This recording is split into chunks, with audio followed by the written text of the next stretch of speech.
More variety.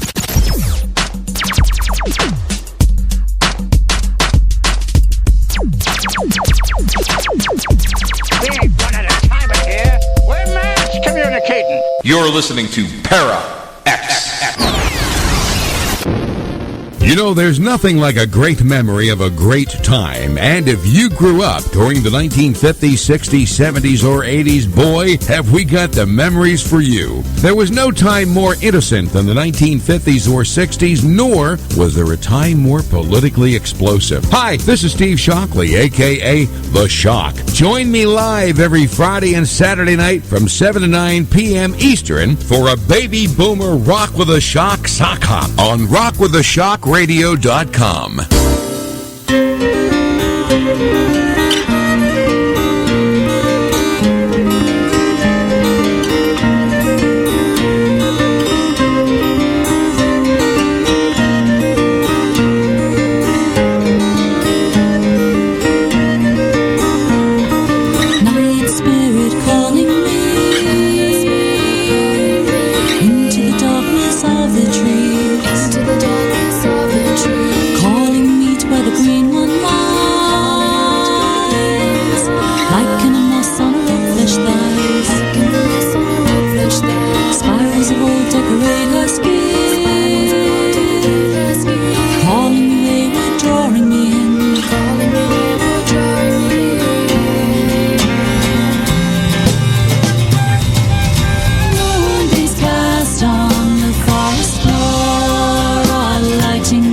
Welcome to Stirring the Cauldron.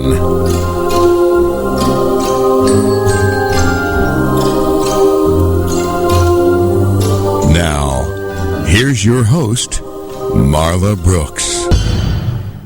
Hey, Merry Meet everybody, and welcome to Stirring the Cauldron here on the Para X Radio Network. I want to thank the fantastic pagan band Spiral Dance for tonight's opening song, The Door, and it fits perfectly with the topic this evening. Now, my guest is parapsychologist Cal Cooper, and I'm sure many of you remember his last visit to the show talking about his book, Telephone Calls from the Dead, and I will still never pick up the phone if the caller ID says 0000000. No, won't do it anymore. Thank you, Cal.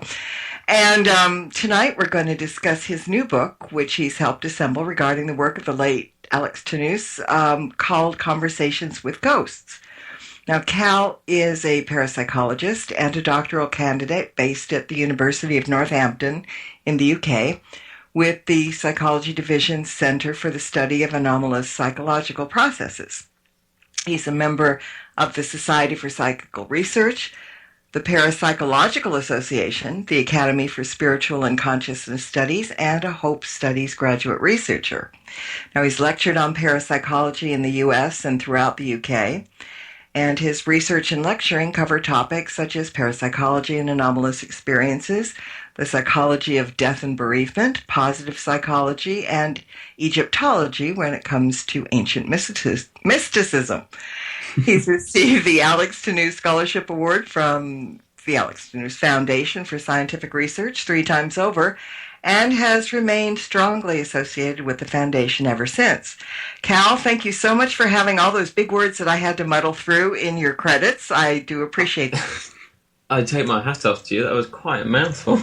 It certainly was, and I had to spit a couple of times, but I got through it. That's the main thing. Now, Huh? Well done. Oh, thank you. All right. So for those of those listening who might not recognize the name Alex Tanous, and I'm saying Tanous because I used to work with Lebanese people, and that's how they pronounced it, and I guess other people pronounce it differently.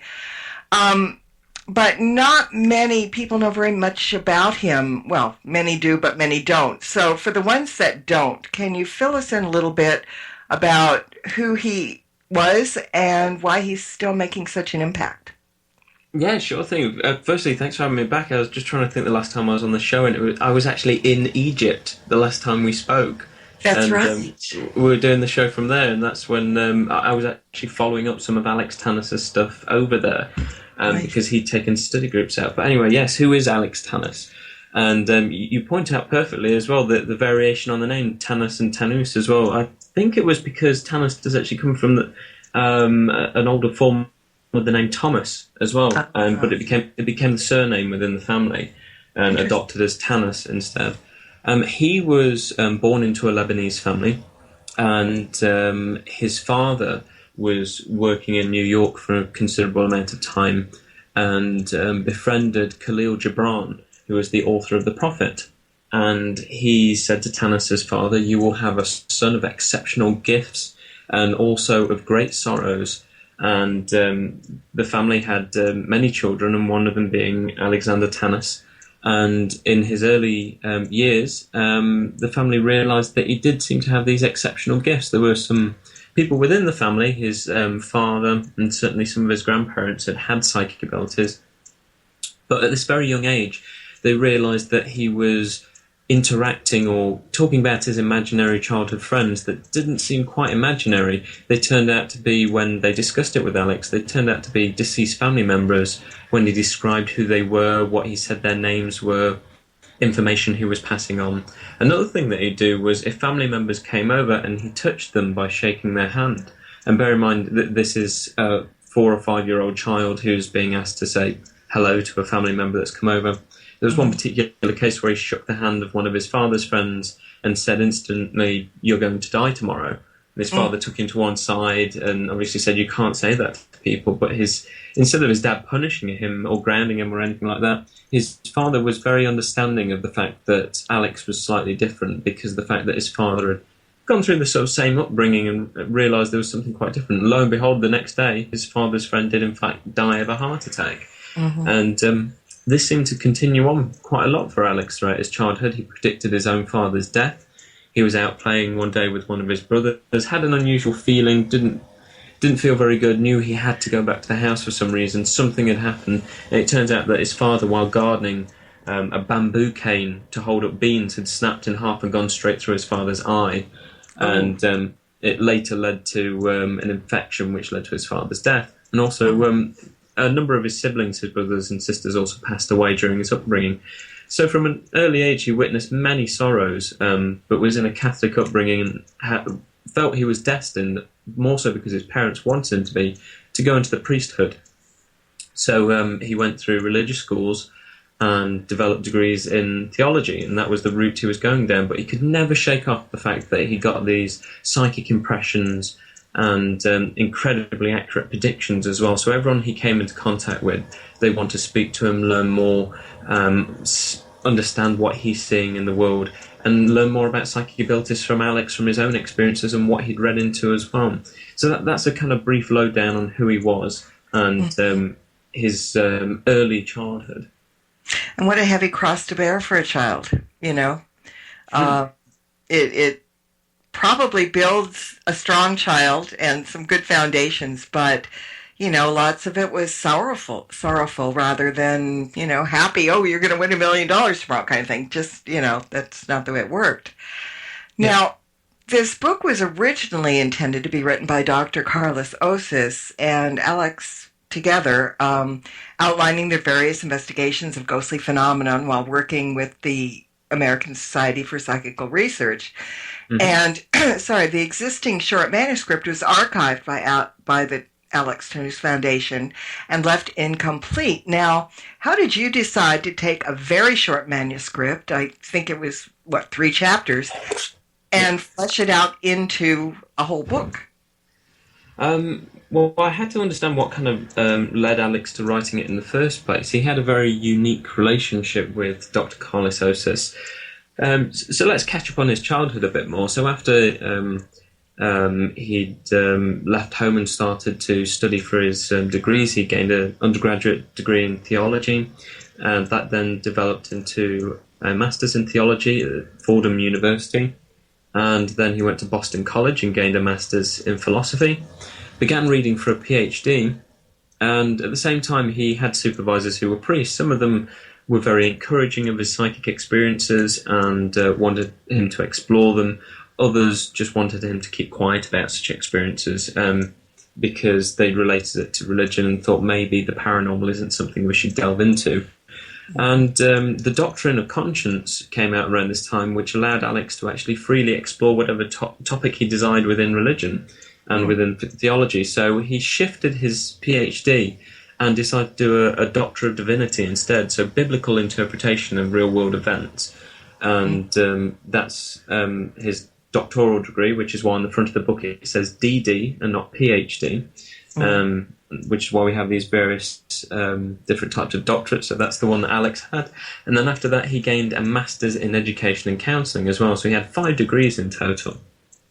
And after that, he wanted to learn more about this idea of life after death. He'd had many experiences as an acclaimed psychic, but also as a psychologist. His degrees had led him down the route of psychology as well. So he's a serious scientist. At the same time, he's claiming he's got these psychic abilities. And he worked in a hospital for a while with the terminally ill, in the hope that working with the terminally ill might tell him something a bit more about life after death. And this didn't quite seem to be the case. However, it was at this time that Dr. Carlos Osis was working with the now Professor Elenda Haraldsson from the University of Iceland. And they were doing some research on deathbed visions of physicians and nurses, which later turned into their book called At the Hour of Death. So Alex built up a natural friendship with Dr. Carlos Osis and with the American Society for Psychical Research. And they were working there together for a number of years. And in total, Alex spent 20 years working with the American Society for Psychical Research. And the main thing they tested him for was because Alex said that he could go out of the body, he could leave his body in the astral body, which he called Alex 2, this spiritual double of himself, and travel to any location he desired and see what people were up to. So Carlos Osis put this to the test. He thought, well, if you can do this at will, we can test it in the laboratory. And if we've got a controlled experiment saying, yes, something's going on here, it does appear that you can read objects at distance, you can look at targets at distance inside some sort of sealed box, and at the same time we can measure this alleged essence, the mind or consciousness at the same time, we've got 2 pieces of good solid information there suggesting that you are doing what you're claiming you're doing. And that for us, for science, will provide evidence suggesting that survival of death is possible, because in this instance you're saying you can leave the body and it appears we're measuring the mind leaving the body. So that's what they did for 20 years, and that was one thing that Osis and Tanous believed could prove survival of death. The other one for them was taking a psychic, Alex Tanous, along to haunted locations and getting verified evidence that he was indeed communicating with people that had lived there and died there by whatever means. So they would take him there, keep incredible records. They would have a tape recorder playing all the time. Carlos Osis took along some simple equipment that he'd also used in the OBE research, so some strain gauges and thermometers. Nothing over the top like what some programs use today and claim they have knowledge of and know what they're doing when really they don't. It was just the basic stuff. They just wanted some basic information from the environment. In these types of investigations, they were focusing on the medium. They didn't want to read the environment completely. The main emphasis here was Alex says he can talk to the dead. Can we actually get proof of that? That was the main focus. And so they went along, and the book, the 3 chapters that exist, Alex's own personal account of going along to these locations and what he saw, what he felt, how he experienced them, and how these investigations were conducted. So with there only being 3 chapters, it was assumed that maybe Carlos Osis would have written up the other half, talking about his side as a psychologist, why he was setting up the equipment, what that meant to him, and also his interpretations of what Alex Tanous was coming out with. So with the 3 chapters that were there, that was left with the Alex Tanous Foundation. They digitized it and left it on their media library. And when I gained the 3rd scholarship from them, I saw it and thought that'd be great to get that in the public domain, because the paper on the out-of-body research was published in the Journal of the American Society for Psychical Research. That's publicly available.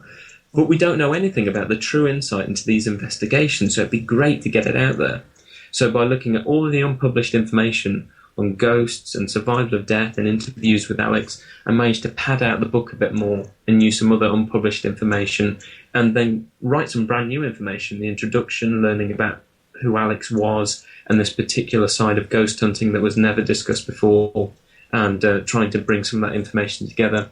And then there's some interviews from Lloyd Auerbach with Alex Tanous and some other people as well that have been brought into the appendices to form this small but kind of neat and concise book. It was fascinating. I mean, it was so multifaceted that every time I read something, I'm writing notes here, because they were just things that were very thought-provoking.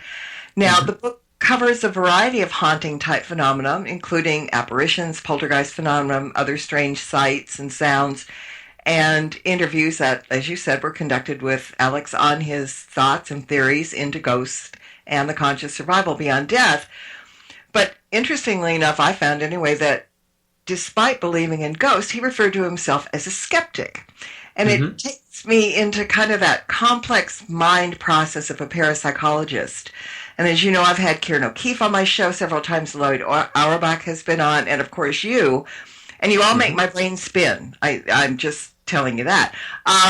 Because some people, might ask, in this particular case, how can a skeptic still be a believer since there is no purely scientific proof of an afterlife? What do you think? I think I found it strange as well that Alex would say that, with the fact that he's claiming that he has got these abilities. But I think at the same time, first and foremost, we have to remember that Alex dived into education, looking into the philosophy of mind and also the sciences as well. So when it came to actual research, to some extent, he had to put his own beliefs and experiences aside and present a skeptical approach. Now, that doesn't mean to say that when you ask him, do you believe in an afterlife, he'd say, no, I'm a skeptic. He openly said, yes, of course there are spirits of the dead, and yes, psychic abilities happen all the time. But when he kept on saying he is a skeptic, I think he meant that in terms of that's his approach to the topic. He will question everything that's put in front of him. He will try to find rational explanations. But he was very open to his own experiences. Now, the investigations that he conducted with Carlos Osis, they're unique because they're leading on the medium and they're not going off of learning about the environment. Can the environment tell us why people are having experiences? Can we look at the psychology a bit more? We're completely relying on what the medium's saying. For us in modern parapsychology, we call this a first-person parapsychology approach, or it's more so an anthropological approach. We're embracing the human experience and seeing what that can tell us. And to some extent, it's very useful information to us because we're putting the medium to the test, we're making this haunting investigation exception, and he's a very strict scientist at the same time, so we're in a very unique position. And what they did was they sifted through all this information that Alex came out with and tried to compare it against the history records. So in some of the chapters that are presented in the book, the summary of the last few paragraphs in some of the cases they went along to, it does tell you what they found out about the history and what indeed Alex got right. So he was kind of, in his mind, I think he's on a bit of a seesaw, really. On one side, he's holding this constant skeptical approach, but it's obvious that at the same time, he is in no doubt about his own personal experiences and ability, because he was a psychic, but also contradictorily, he was a parapsychologist at the same time. Well, that's actually the best of both worlds. You mentioned a couple of minutes ago about the black box, and my impression was it was sort of an isolation chamber for remote viewing. But the other thing, when he was talking in the book about OBEs and everything, I was really finding very fascinating bits, like he could be more than one place at the same time. I mean, that astrally he could be, in China, in Russia, and in his living room at the same time. And that kind of boggled my mind a little bit, because you would think that, depending on what you think an OBE is and what part of you leaves the body, and I think there are people that have different opinions on that, but I always thought it was a singular thing. Out you go, go where you're going to go, you come back, not that you can kind of split off. Do you want to explain that a little bit? Yeah, I brought that into the introduction, and Alex brings it up too in his own writings with regards to hauntings, and I think that was very important to try and get that in the book. So people go back to his previous books, especially the first one, Beyond Coincidence, and learn about this skill that they try to harness at the American Society for Psychical Research. Now, some people might be familiar with seeing ghosts of living people, or the term doppelganger. In parapsychology, this event, we call it a bilocation, and this is what Alex could do. So he's saying that he can go out of the body, he can astral project, and in some cases, people report seeing an apparition of that person who is projecting themselves at the location they say they are at.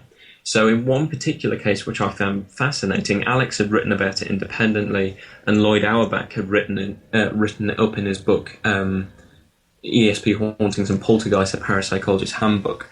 And I thought it was brilliant. So what happened, Alex had gone to New York. He was spending the night there in a hotel room. He was going to go to the ASPR the next morning, and he went to sleep in the hotel room, but he's in New York. That very night, one of his friends in Canada wakes up, hears the doorbell go, also wakes his wife up as well. She decides to stay in bed, and he goes downstairs to answer the door. Lo and behold, Alex is at the door and says that he was just in the neighbourhood. He just thought he'd drop by to say hello. Welcomes Alex in. They quickly sit down. They have a cup of tea just to catch up, and the gentleman's wife upstairs hears the conversation going on. They finish their cups of tea or coffee, and Alex is seen to the door, and he goes out.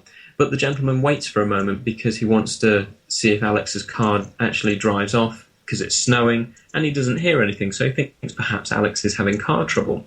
He opens the door, notices there's no car there, and there's also no footsteps in the snow. This gentleman goes away and actually writes up his account and sends it to Alex Tanous, thinking he might be interested in this event because he found it weird.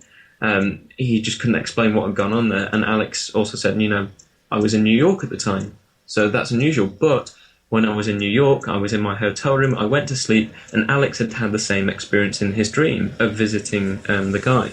So both of them wrote up an account. It got sent to Carlos Osis, and Carlos Osis went and re-interviewed the guy to actually verify the accounts and make sure that they actually compared in terms of time. This has happened in loads of cases in parapsychology, where some people that live in a modern haunted location have been seen in two parts of the location at the same time, as though somehow the building's recording them being there or going to be there when they intend to go somewhere, seeing apparitions of living people. And I suppose this could happen mostly when we're actually in the dreamlike state. We enter an altered state of consciousness, we drift off to sleep, and we dream about going to all kinds of places that we've seen in our lives, or places that we would like to go to. Does that actually mean that our mind is just creating that, or are we actually leaving the body? And at that point in time, are we actually travelling to those places? Do people actually see something there, or actually see a full-blown apparition of us there? There's varying accounts. There's a very strange one. In my previous book on telephone calls from the dead, one of the previous co-writers of the original book was Raymond Bayless. Now, when they first discovered, in a scientific manner, electronic voice phenomena, he was working with a medium called Attila Vonzele, who was also an astral projector, and this was in 1956, and they published the first scientific report on EVP in 1959. And so during those experiments, Attila Vonzele made it clear that he could actually astral project. Raymond Bayless was at his home one evening and saw this strange, mystical, shadowy shape that was no more than a foot off the ground, and it was no more than a foot high, in his dining room, hovering around on the floor. And as he approached it, it moved away from him at great speed and travelled throughout the house and disappeared.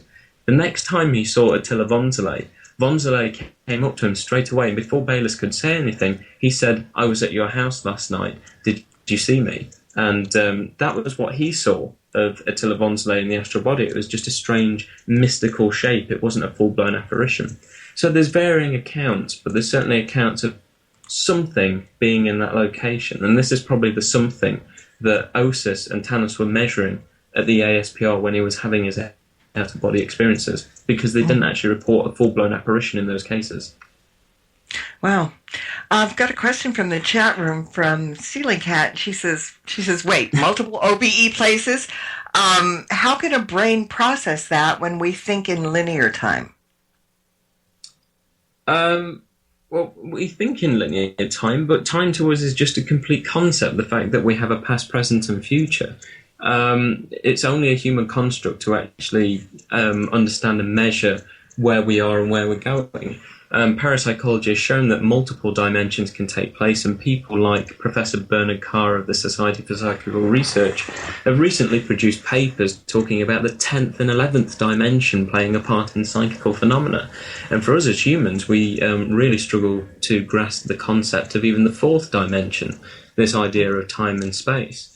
And there was a brilliant example of a case in the 1980s that was written up into a book called The Vertical Plane, in which someone that I know, who's a member of the SPR, her and her partner at the time were communicating with a guy from the 15th century over an old BBC computer in their kitchen, because they were living in the same building that this guy had. And the SPR was sent in to investigate it. They couldn't figure out what was going on. Also with phone calls from the dead, there's loads of accounts in my book of this intention call. You intend to make a telephone call, at the last minute you change your mind and decide to do something else, but at the point you decided to make the call to someone with a specific topic in mind, they still receive the call. So there we have two alternative paths of reality playing out at the same time. The version of you that said yes and the version of you that said no. And maybe this happens with apparitions as well. It creates an alternative you as an apparition just for a brief moment that fades away, whereas the other version of you remains solid in this constant reality that we're seeing. However, there's another reality out there that we can't see. But, you know, when we just look into sciences, there's loads of things that really baffle you. I was talking to the parapsychology students the other day when we were showing them how to investigate hauntings using the psychology department. Here at the University of Northampton, which has had numerous reports of strange things going on at night time and also early in the morning. And I said, when we measure different things, isn't it incredible that they are there all the time? We walk into this psychology department every day, and you have no idea where all the drafts in different corridors are coming from, which windows are actually tightly sealed, which ones aren't, which areas of the corridors are actually presenting high EMF and which ones are presenting a low amount of EMF, which ones have the highest temperature, which ones have the lowest temperature. But our bodies constantly take in this information all the time on a very subtle level. We can use different gadgets of environmental science to measure these things and actually find out what's going on, where different things are coming from, what the levels are. But it's only when we have those gadgets that we know. There's an invisible world around us all the time that our body does actually take notice of, but we will never be consciously aware of it. And this includes this idea of all these different dimensions. They could be around us all the time, yet little do we know that they're there. And sometimes people just get this brief glimpse of it going on, which leads to people having these various parapsychological experiences. It's really, really fascinating. Got another question from chat. From Canadian Sherry. She wants to know, how does the doppelganger effect intermingle with other areas of life, like if they were a witness to an event or something that they'd see, could they be called back into does the doppelganger go back into the body? I'm trying to paraphrase here. And the person have conscious recollection of that? In Tanous' case, that was very rare, because with his bilocation, doppelganger, his astral body, whatever you want to call it, that one did actually appear to have conscious awareness. But that was only because Alex was trained in meditation and his own psychic abilities. He'd worked on them, and he went into an altered state. So if he was in the lab at the ASPR, he'd be relaxed in a semi-conscious state. So the main part of him that had conscious awareness was Alex 2, his astral body. That was the thing that had conscious control at the time until it returned to the body. And also, in the case that I mentioned, he was asleep. So clearly the version of him that was in Canada was more consciously aware of things than his sleeping body. But in other instances, though, doppelgangers are usually, and more commonly, non-responsive. They don't seem to have a conscious awareness for you or I if we attempt to interact. They'd be more like an apparition in an old haunted location that seems to be repeating the same path. So normally if you see a doppelganger, they seem to be on a mission. They're doing a particular thing, they're walking a particular route, and then they might fade out after that. So it's very rare, for them to, say, witness an event and then be able to be recalled back to kind of talk about that or be able to interact with this second body. I would love to read into more accounts of these, and with Alex's one, it's certainly a very unique one compared to the accounts of bilocation that we're aware of, just because of the fact that Alex had so much conscious control over his astral body and what it was doing. And, this is one of the many things that makes him such a unique psychic. He is, and one of the things that interested me as well was that he had some pretty firm beliefs about life after death. He believed there was a difference between a ghost and an apparition, believed that ghosts would not harm the living, that they were only around if they needed to speak of something.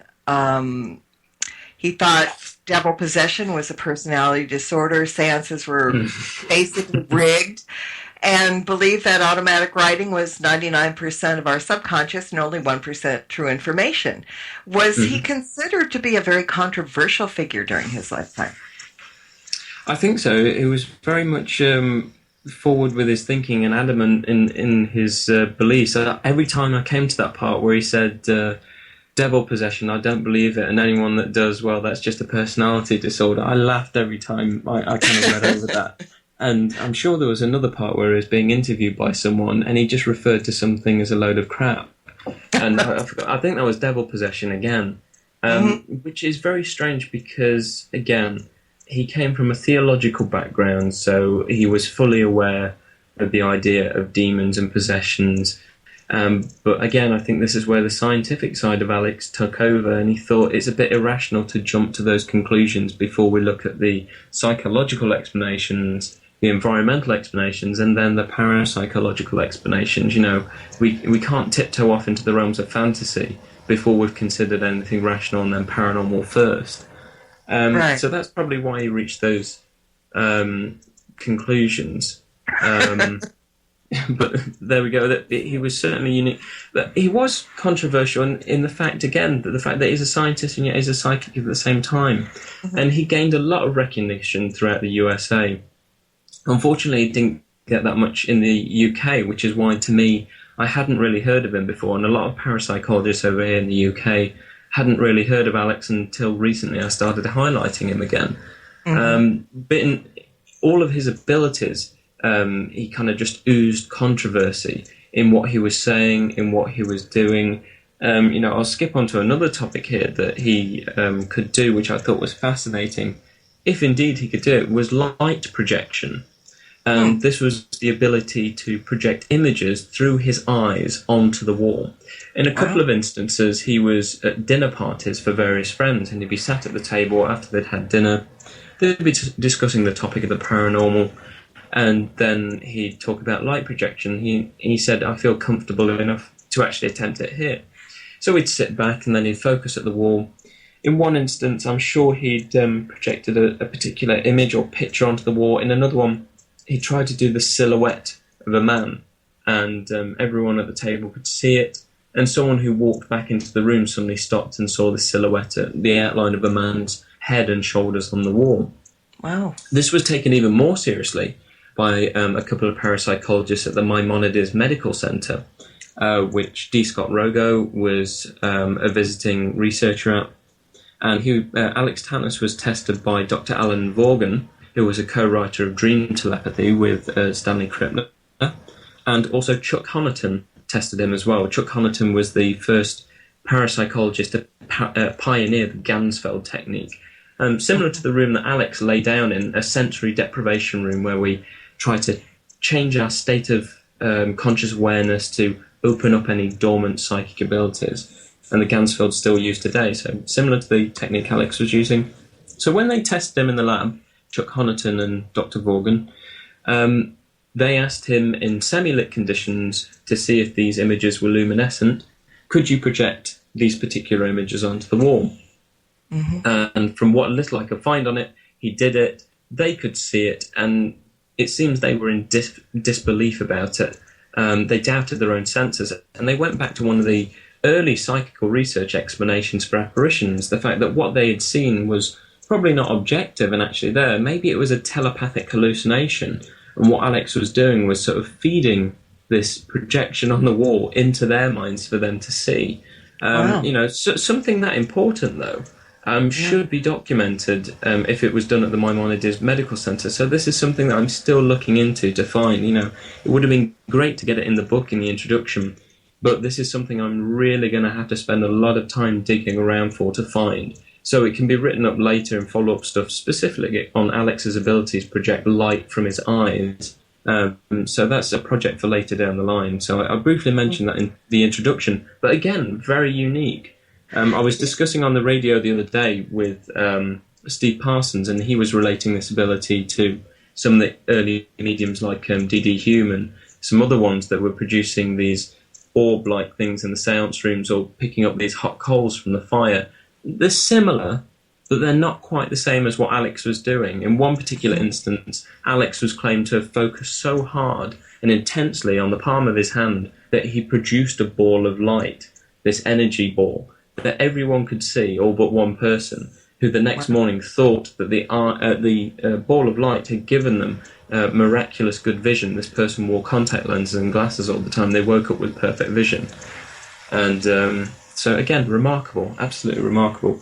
It is. I haven't wowed so much in the last 20 minutes as I have in a long time. Another thing that I found interesting in a couple of the chapters was that spirits in the same house that he had investigated, even if they were looking for one another, could not find each other, according to Alex, because they had died in different time periods. Do you have any thoughts on that? Because a lot of people talk about that, wondering if spirits, multiple hauntings in a house, if the spirits recognize each other or know they're there. Alex was quite a sort of romantic soul, and so he wrote this up as a chapter called, I can't remember if he'd actually used it. I might have renamed it to actually suit what he was talking about, but in the book anyway, it has come out as a chapter called Continued Bonds. And often in situations where there was a couple living in the haunted house, sorry, not a haunted house, it wasn't haunted by this point. Okay, they were living, one of them died, and it became haunted by them, but they promised before they died that they would wait around for the other one in spirit, so that they would be rejoined again in the afterlife. So one of these couples would die, the other one would report strange activity relating to their spouse being around in some manner as a ghost haunting this building, and then later on the other person would die.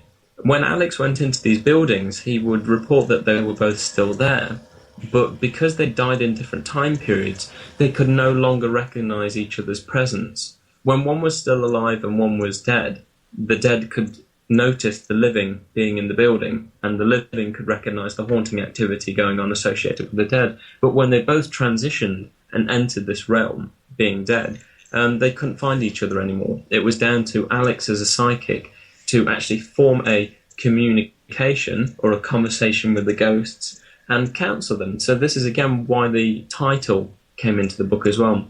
Alex was a qualified counsellor. One of his master's degrees was in it, which he graduated with straight A's in at the University of Southern Maine. And in a lot of instances in the book, he said it wasn't so much becoming friends with the ghosts and talking to them and having these conversations. It became like being a ghost counsellor. And he would bring them together for sort of marriage counselling on the other side and join them together and make them find each other. And again, I would have loved to have been there to actually see what it was like for him, because you can imagine that you go to the location with Alex and he would have been silent for a few hours, but just talking to himself. Or for us, it would appear as though he was talking to himself, because sometimes he'd go into a location, was overwhelmed by the various things going on. But again, that's what we're referring to here when Alex said there were ghosts on different time levels. It was because people had died at different time periods and couldn't meet each other on the other side. That's very sad to me. I mean, Yes. you wait all these years and then you can't find them. And yeah, there is a sadness to that. In the chapter on the Dandy House, Alex talks about clearing the house of all spirits. Now, I don't know when that was done exactly, but today the Dandy House, now known as the Hinsdale House, is considered to be one of the most haunted houses in New York State, and not in a good way. In fact, Tim has been to the Hinsdale House, has done lots of research on it, and can vouch for its reputation. Now, in your opinion, do you believe that spirits come and go as they please? If so, did Alex clear the house, they went away for a bit and decided to come back and stay? And Tim, if you've got your ears on, to your knowledge, has anyone ever tried to rid the house in recent times? Yeah, as a matter of fact, it's been there's been several deliverances. Now, we do know that Father Alphonsus Trabolt of St. Bonaventure University, who was a demonologist and had performed unsanctioned exorcisms, did do an effective deliverance, which lasted for a while, but it started to go and amp up again, the infestation. And we do know through my research, and I've interviewed, I'm trying to think, 4 or 5 different family members that have lived in the house over the years after the Dandy family moved, that it seems to always... It always amps up, and it's one of those. It's one of those where I think you can clear the house, and then something just brings it back. And I do believe that Alex Tanous did clear the house, and I do believe that Father Trabolt did an effective deliverance. However, I think that there's something there that just keeps attracting them back. And I myself, before the house was actually in danger of being torn down, and I had read Alex's books, and I had gone, and as we talked off the air, I've pulled everything that isn't sealed by the Vatican of Father Trabolt's archives and photographed it and copied it. And I was standing at the top of the stairs, and we were just doing a survey. We were just photographing the house. We got permission from the realtor. It had been empty, and we were all set to go just to be on the safe side, because I thought this piece of mythology was going to disappear. And lo and behold, I looked down at the end of the bottom of the stairs, and it was a cold November, and there was a girl standing there with a smile, and she had a polyester shirt on. I contacted Clara Dandy, who now lives in the West Coast, and I've interviewed her a couple times, and she said that gave her a start, because that sounds just like her daughter Laura, who had gone and had died some years later, had actually committed suicide, and she always said if she had died, she would always come back to the house because she loved it.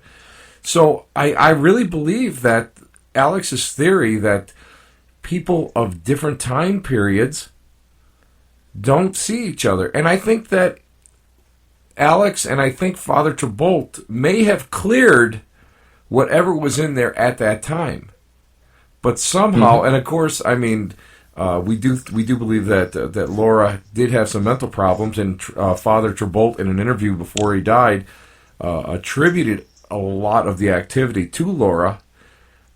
I believe that perhaps it's one of those locations where spirits come and go. And I know that Father Bob Bailey from Rhode Island came in and cleared the house. And since I've been in there, I've had no interaction with Laura or seen Laura, but yet I've seen other things that are going on. So it makes perfect sense. People that die at different times may not know of the other spirits that are in those locations. And Cal, what do you think about spirits' ability to come and go as they please? Well, just on the topic again of the dandy house and the investigation. I mean, Tim, you're going to love that really short chapter that's split into two on the dandy house and the frolic house, because it's about Alex Tanous visiting the place with Father Trebold and going round there, and Father Trebold wanting, after they get all this various information through Alex, wanting to conduct an exorcism, with the understanding that Alex was skeptical of conducting such things, but being, again, from a theological background and with Father Trebold, it's Father Trebold's wishes more than Alex, so he went along with the ceremony and kind of accepted that. But he makes it very clear throughout his interviews within the book, again, that people that believe in exorcisms and possessions and so forth, he wasn't completely comfortable with it. He thought it was quite a radical step. But again, if people thought it was for the best, if it made them feel better, fair enough. But as you say, it doesn't seem to stop the activity. Not on an objective level. Subjectively, because we've conducted such a ceremony, maybe we block out any activity associating with a haunting after that, like a sort of placebo effect. The exorcism has acted as this placebo effect and made us think that the activity has gone away, when in fact it actually hasn't. But if we're from a religious background, we really stick by our faith, then we'll believe certainly that this exorcism has done something to clear the house, purify it, and so forth. But in general, again, I don't really think exorcisms tend to do anything unless you're religiously inclined. Fair enough, that might actually help you, and also the way you think about the building. On an objective level, I really don't think it actually does anything if something is objectively there.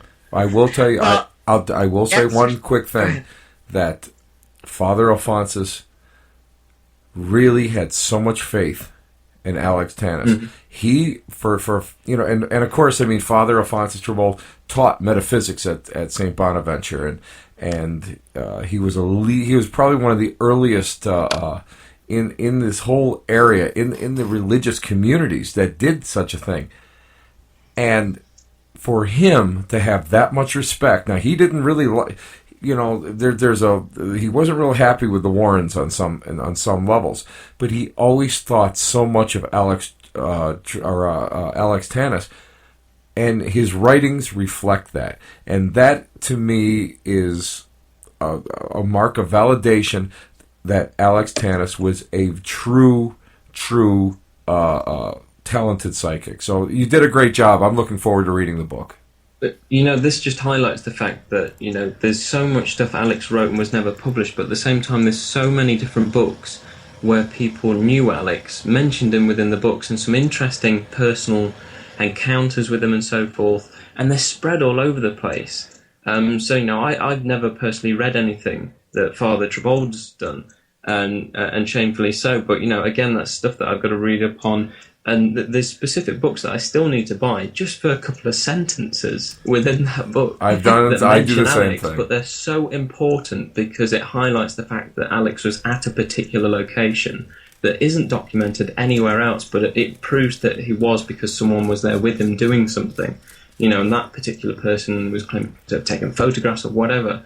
And it's building up more and more of a story of all these various things that Alex did in such a short space of time. He only actively worked as a psychic for 20 years. It was only by the time he was around about the age of 40 that he actively started to open up more, embrace this psychic side of himself, and start to work in league with the American Society for Psychical Research, and focus exclusively his main career of lecturing on psychology and parapsychology, and working at the University of Southern Maine, and conducting an entire module course which was named Parapsychology. Mm-hmm. And it was the first one in the world to be offered with credit. Before then, in the USA and in the UK, there might have been the ability to explore parapsychology, but under the name of philosophy, theology, psychology, something like that. And Alex managed to get the university to not be frightened of the idea of just calling it what it is. And he had, at least 2,000 or 3,000 people instantly sign up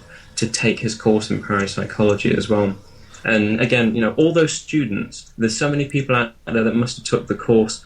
Hearing from those people would be fantastic to find out what they did on that course, what they studied, some of the dream classes they attended, the healing classes, what Alex was like and what sort of feats that he accomplished inside the classroom and outside the classroom. There's so much more information to be gathered that's just not documented anywhere. Well, they have a book out. Clara Miller, the former Clara Dandy, actually has a book out, and it's called Echoes of a Haunting.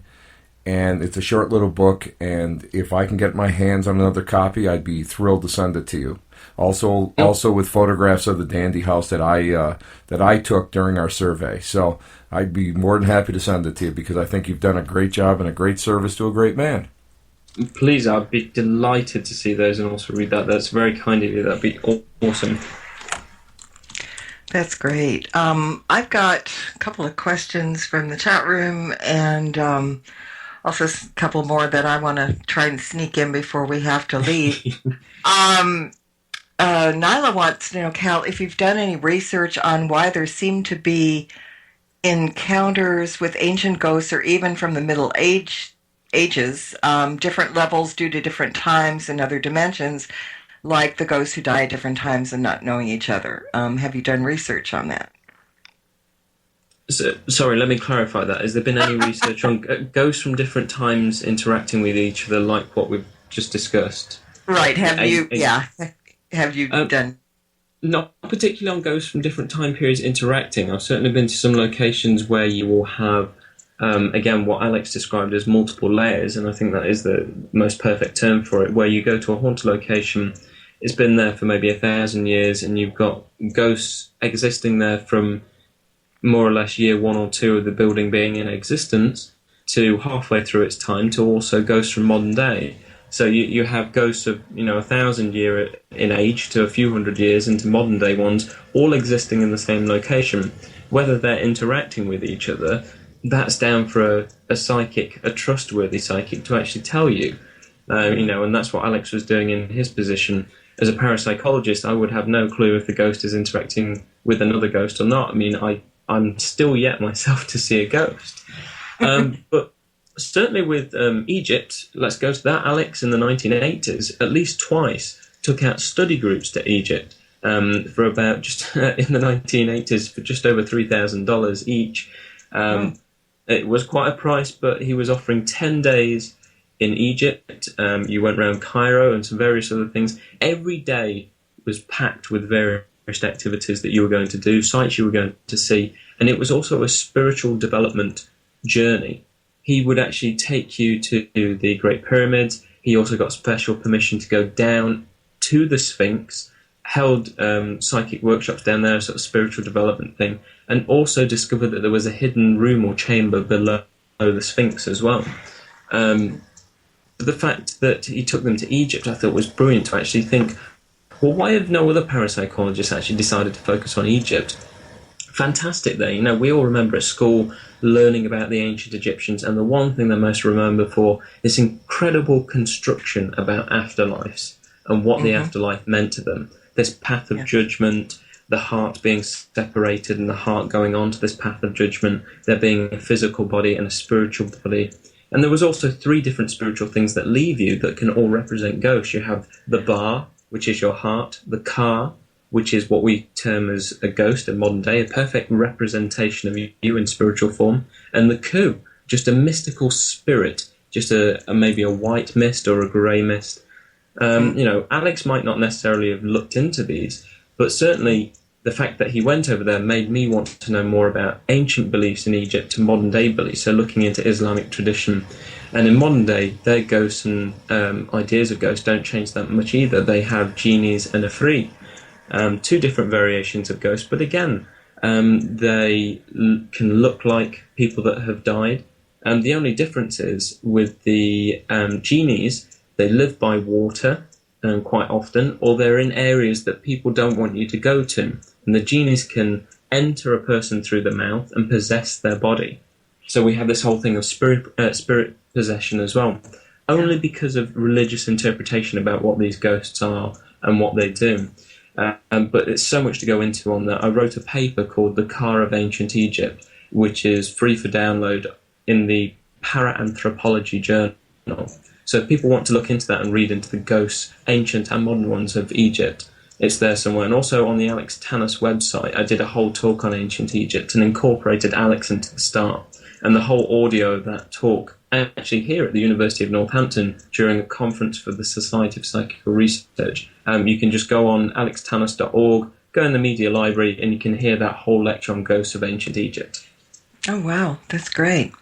Now, time is running very short, but the question I think that begs to be asked, Alex passed away in 1990, but the Foundation for Scientific Research is alive and well.